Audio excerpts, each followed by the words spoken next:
Bien, et bien voilà, on va parler un petit peu, on va voir un petit peu plus en détail ce que c'est la technologie de la conscience, les soins quantiques, la méthode des deux points. Et qu'est-ce que ça peut apporter, comment ça fonctionne, etc. Est-ce que c'est possible, est-ce que c'est plausible? Donc, ça va être un peu une conversation, enfin un monologue à bâton rompu.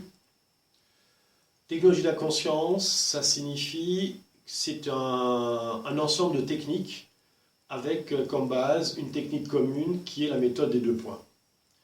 La méthode des deux points, c'est un soin quantique, c'est-à-dire quantique, ça ne veut rien dire, comme ça soin quantique en lui-même ne veut rien dire. Ce que je veux dire par là, c'est un soin qui utilise la partie la plus subtile, la plus fine de notre être, qui est l'esprit. Donc c'est un soin spirituel, grosso modo. C'est l'équivalent de soins spirituels. Quand on parle de spiritualité, il y a des côtés péjoratifs. Dans notre cas, on est plutôt porté vers du côté de la physique quantique, et c'est pour ça qu'on appelle ça un soin quantique. La physique quantique, c'est la physique de l'infiniment petit, et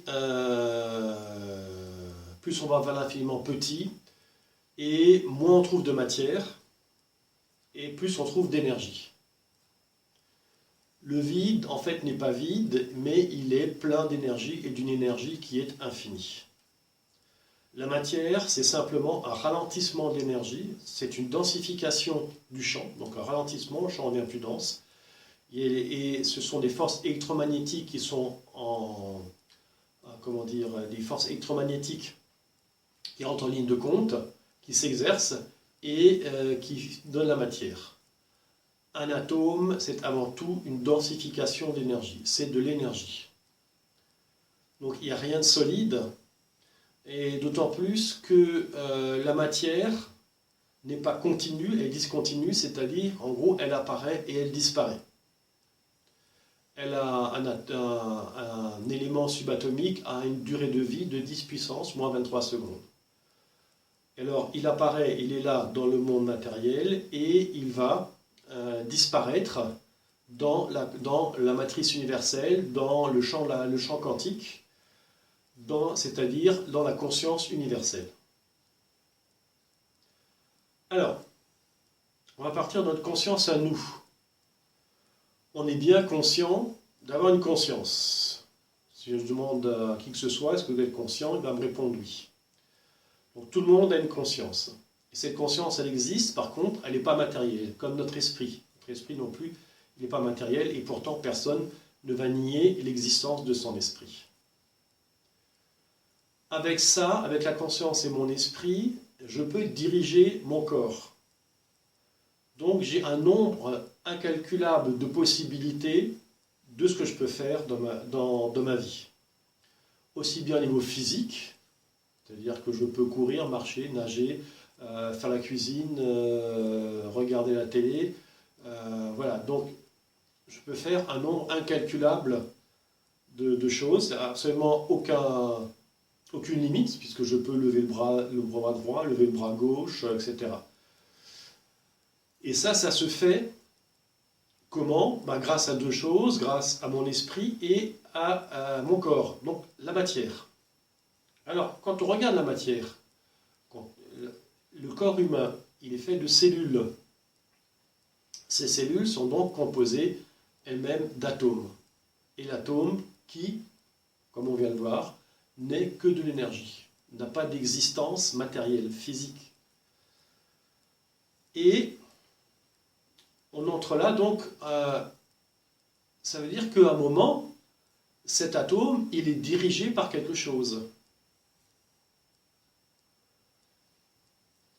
Il est dirigé par quoi? Eh bien, il faut de la conscience. La conscience, on va prendre, par exemple, admettons qu'il n'existe rien, qu'il n'existe absolument rien, c'est-à-dire même pas de vide, absolument rien. Qu'est-ce qui manque pour que rien ne puisse exister? Il faut bien évidemment quelque chose qui s'en rende compte, c'est-à-dire une conscience. Donc la première chose qui doit préexister dans tout univers, c'est une conscience. Et cette conscience, elle va interagir avec la matière. C'est elle qui va être à l'origine de la matière. Prenons un autre exemple. Un aveugle qui a un Rubik's Cube et sans voir quoi que ce soit, il veut le remettre à l'endroit, dans le bon ordre. Eh bien, il faudrait des milliards d'années. Maintenant, si vous prenez en face quelqu'un voyant, qui lui dit, ben voilà, faut que tu tournes comme ci ou comme ça, en 10 minutes c'est fait. Donc notre monde ne peut pas exister sans un feedback. Et ce feedback, c'est la conscience universelle qui donne les instructions. Il y a donc une interaction, un échange constant entre la conscience universelle et le monde matériel, le monde réel. Voilà. Alors, comment on se passe là-dedans? Eh bien, nous, on a chopé, si je puis dire, un petit bout de la conscience. C'est-à-dire qu'on n'est pas de la matière inanimée. Notre matière, notre corps, lui, il est animé par notre esprit, notre conscience. On a donc une part, si je puis dire, de création, puisque la plante, le minéral, etc., ne peut pas bouger. Nous, on a la possibilité de diriger notre action. On a donc une partie, on a hérité, on a reçu une partie de la conscience universelle avec laquelle on peut à notre tour créer dans notre vie. Et notre conscience est relayée par notre esprit. Notre esprit qui nous permet de réfléchir, notre esprit qui nous permet de voir, d'avoir les 5 sens. Donc. Et on a également cette capacité de ressentir le monde, cette énergie dans laquelle on se trouve. Et ça, c'est un sens qu'on a à la naissance, hein, ça fait partie du kit humain. On a cette possibilité de ressentir le champ. Simplement, cette capacité n'est absolument pas développée. Pourtant, on a tous la capacité de ressentir cette énergie, de voir à distance, c'est-à-dire de ressentir les choses à distance. On ne va pas faire de la voyance extralucide, c'est-à-dire on ne va pas voir comme ça simplement ce qui se passe à l'autre bout du monde, mais on a la possibilité de ressentir, par exemple dans le cas du soin quantique, on peut ressentir ce que ressent une personne à distance. Ça, c'est une capacité qu'on a tous. Donc, notre esprit, lui, on sait qu'il est, notre esprit, il est guérisseur. C'est l'effet placebo. Et l'ADN, lui, ne décide absolument rien. En fait, les gènes ne sont que des interrupteurs sur lesquels